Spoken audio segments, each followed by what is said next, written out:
Παρά τα παράπονα και την κρίνια, το Samsung Galaxy S5 γνώρισε μια απίστευτη εμπορική επιτυχία με 10 εκατομμύρια πωλήσεις παγκοσμίως σε διάστημα μόλις 25 ημερών. Πώς λοιπόν μια συσκευή που απογοήτευσε κοινό και κριτικούς και μάλιστα δεν κοστίζει και λίγα, μπόρεσε και πέτυχε τόσες πωλήσεις? Δύο είναι τα πιθανά σενάρια. Είτε το Galaxy S5 κάνει κάτι πολύ καλά, είτε το αγοραστικό κοινό είναι ένα σκυλί που γαυγίζει, αλλά εν τέλει δεν δαγκώνει.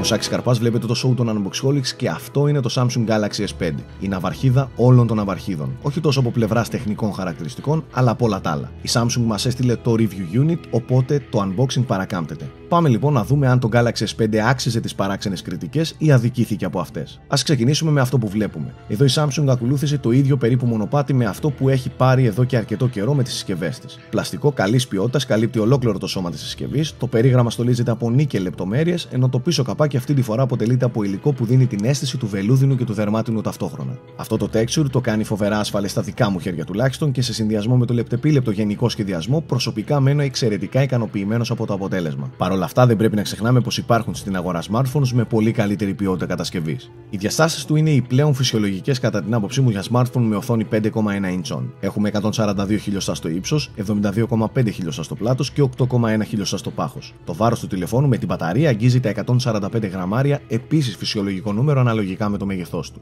Στο μπροστά μέρος του Galaxy S5 βρίσκω το ηχείο των κλήσεων πολύ καλών επιδόσεων κατά τις συνομιλίες, τους αισθητήρες της οθόνης και τη δευτερεύουσα κάμερα των 2 MP με δυνατότητα καταγραφής 1080p βίντεο στα 30 fps. Λίγο πιο κάτω υπάρχει και το παραδοσιακό φυσικό πλήκτρο με λειτουργία ανίχνευσης δαχτυλικών αποτυπωμάτων που θα αναλύσω σε λιγάκι, καθώς και τα 2 touch buttons δεξιά και αριστερά αυτού. Στο κάτω μέρος βρίσκω τη micro USB θύρα για τη γρηγορότερη μεταφορά δεδομένων από το τηλέφωνο προς τον υπολογιστή και ένα μικρόφωνο. Στα αριστερά το πλήκτρο της αυξομοίωσης της έντασης του ήχου, στα δεξιά το power button που η αλήθεια είναι ότι θα το ήθελα λιγάκι πιο ογκώδες μιας και καμιά φορά το έχανα κατά την αφή, ενώ στο πάνω μέρος βρίσκω το IR Blaster, το μικρόφωνο απομόνωσης του ήχου και την audio jack θύρα των ακουστικών. Πίσω τώρα υπάρχει η επιβλητική και ικανότατη κεντρική κάμερα των 16 MP, το LED του flash και το ηχείο της συσκευής. Όσον αφορά τις επιδόσεις του ηχείου, επειδή η συσκευή έχει πιστοποίηση IP67, οπότε είναι αδιάβροχη, το ηχείο το περίμενα αρκετά χειρότερο. Δεν είναι τέλειο, αλλά ούτε και το χειρότερο που έχω ακούσει. Ο ήχος ακούγεται λιγάκι θολός και μπουκωμένος, αλλά η ένταση και τα μπάσα ήταν πολύ ικανοποιητικά.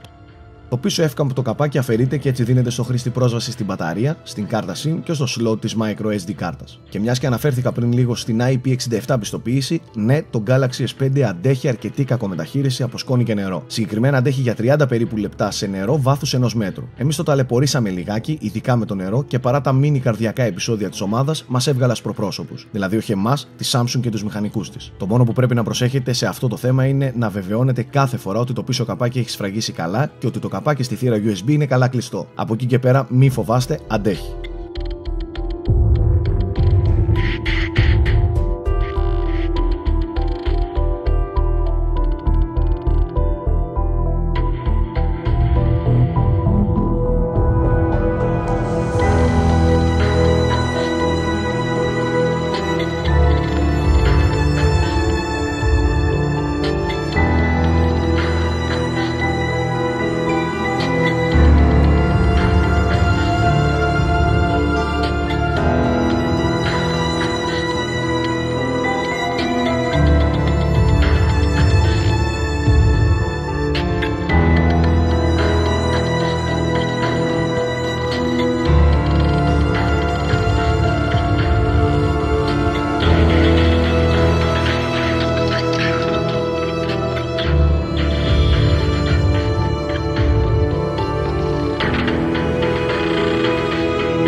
τομέα που τα άκουσε η Samsung είναι στα τεχνικά χαρακτηριστικά. Πολλοί κόσμος περίμενε από την εταιρεία να κάνει το επόμενο βήμα όσον αφορά τα specs, αλλά για κάποιο λόγο οι νοτιοκορεάτες προτίμησαν να μείνουν στο παρόν. Έτσι, εντάχει, το Galaxy S5 τρέχει με το Snapdragon 801 chipset της Qualcomm, δηλαδή με τον Cray 400, ένα τετραπύρον επεξεργαστή που χρονίζεται στα 2,5 GHz και τον Adreno 330 που είναι υπεύθυνος για τα γραφικά. Η μνήμη RAM του συστήματος είναι 2 GB, ενώ ο διαθέσιμος χώρος αποθήκευσης είναι 16 ή 32 GB ανάλογα την έκδοση που θα προτιμήσετε. Παρεμπιπτόντως, υποστηρίζεται microSD κάρτα μέχρι και 128 GB. Η οθόνη, για την οποία θα μιλήσω αναλυτικότερα σε λίγο, προστατεύεται από γυαλί Gorilla Glass 3, είναι τύπου Super AMOLED και έχει ανάλυση 1080p με πυκνότητα pixels περίπου 432 ppi. Η μπαταρία του είναι κατά την άποψή μου ένα από τα σημαντικότερα selling points της συσκευής. Έχει χωρητικότητα 2800 mAh και προς έκπληξή μου με full φωτεινότητα. Ενεργοποιημένα GPS, Wi-Fi και data, άντεξε σχεδόν 2-24 ώρα πριν μπει στην πρίζα. Δεν ξέρω πώς σας φαίνεται εσάς αυτό το επίτευγμα, αλλά για αυτή τη συσκευή, με αυτά τα specs και αυτή την οθόνη, η μπαταρία είναι κάτι παραπάνω από ικανοποιητική. Τέλος, η ναυαρχίδα της Samsung υποστηρίζει όλα τα 3G και 4G LTE δίκτυα κινητής τηλεφωνίας.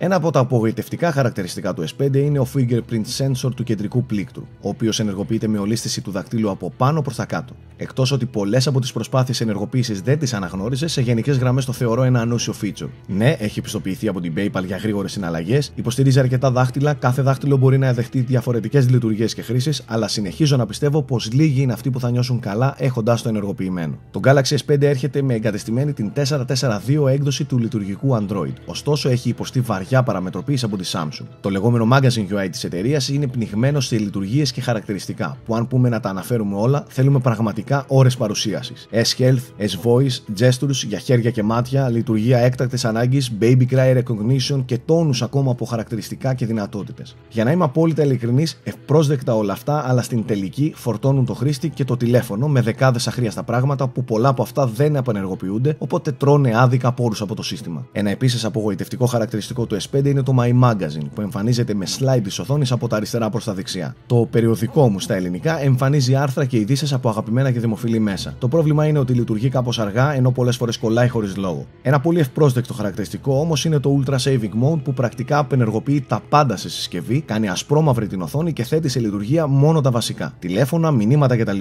Αυτό το χαρακτηριστικό μπορεί να κάνει το S5 να λειτουργεί για περισσότερο από μία εβδομάδα χωρίς φόρτιση. Αυτό όμως που πραγματικά λάτρεψα στη συσκευή της Samsung είναι η Super AMOLED οθόνη, που κατά πάσα πιθανότητα είναι ό,τι καλύτερο κυκλοφορεί εκεί έξω. Απίστευτη φωτεινότητα, ζωντανά ρεαλιστικά χρώματα, ίσως λιγάκι υπερτονισμένα αλλά με όμορφο τρόπο, τρομερές γωνίες εστίασης και κρυστάλλινη απεικόνηση. Δεν ξέρω αν περιμένατε 2K ανάλυση, αλλά η θέαση σε αυτή τη Super AMOLED είναι απόλαυση, πιστέψτε με.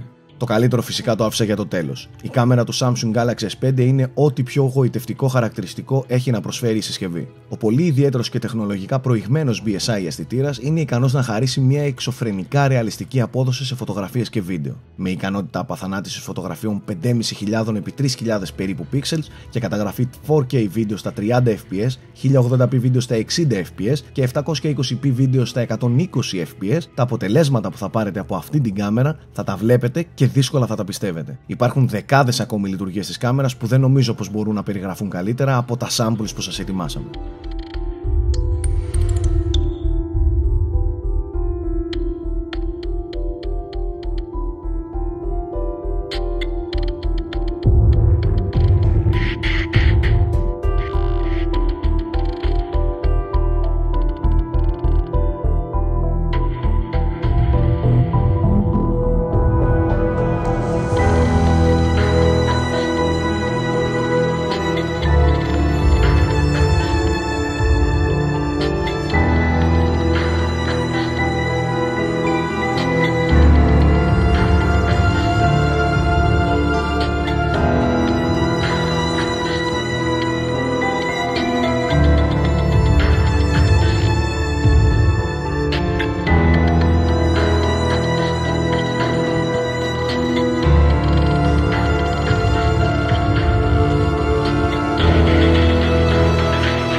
Το Samsung Galaxy S5 κυκλοφορεί εδώ και λίγες εβδομάδες στη χώρα μας με επίσημη τιμή λιανική στα 749 ευρώ. Ας μην κρυβόμαστε πίσω από το δάχτυλό μας, τα χρήματα που ζητάει είναι πάρα πολλά και σίγουρα απευθύνεται σε περιορισμένο κοινό, ειδικά στη χώρα μας. Έχω αναφέρει κατ' επανάληψη ότι γενικά αυτές οι τιμές για κινητά τηλέφωνα είναι τραβηγμένες. Τα 599 ευρώ για εμένα ακούγεται ένα ως πολύ καλύτερο deal. Ωστόσο, δεν σας κρύβω πως προσωπικά περίμενα πολύ λιγότερα από τον Galaxy S5 και πως τελικά εισέπραξα μια εξαιρετικά premium εμπειρία. Το λάθος της Samsung είναι ότι είχε ενθουσιάσει το κοινό για ένα εξωγήινο smartphone και εν τέλει παρέδωσε κάτι γήινο. Είτε θέλουμε να τις κρατήσουμε μούτρα για την τιμολογιακή της πολιτική, είτε γιατί δεν έκανε το επόμενο μεγάλο βήμα όσον αφορά τα specs, η Samsung έχει αυτή τη στιγμή το πιο φορμαρισμένο smartphone της αγοράς και αυτό καλά θα κάνουμε να το αναγνωρίσουμε λίγο πολύ όλοι μας. Μείνετε εδώ στους Unboxholics, σύντομα θα δείτε και αναλυτική παρουσίαση του Gear 2 Neo, του smartphones της Samsung. Αυτά από εμένα, τα λέμε σύντομα.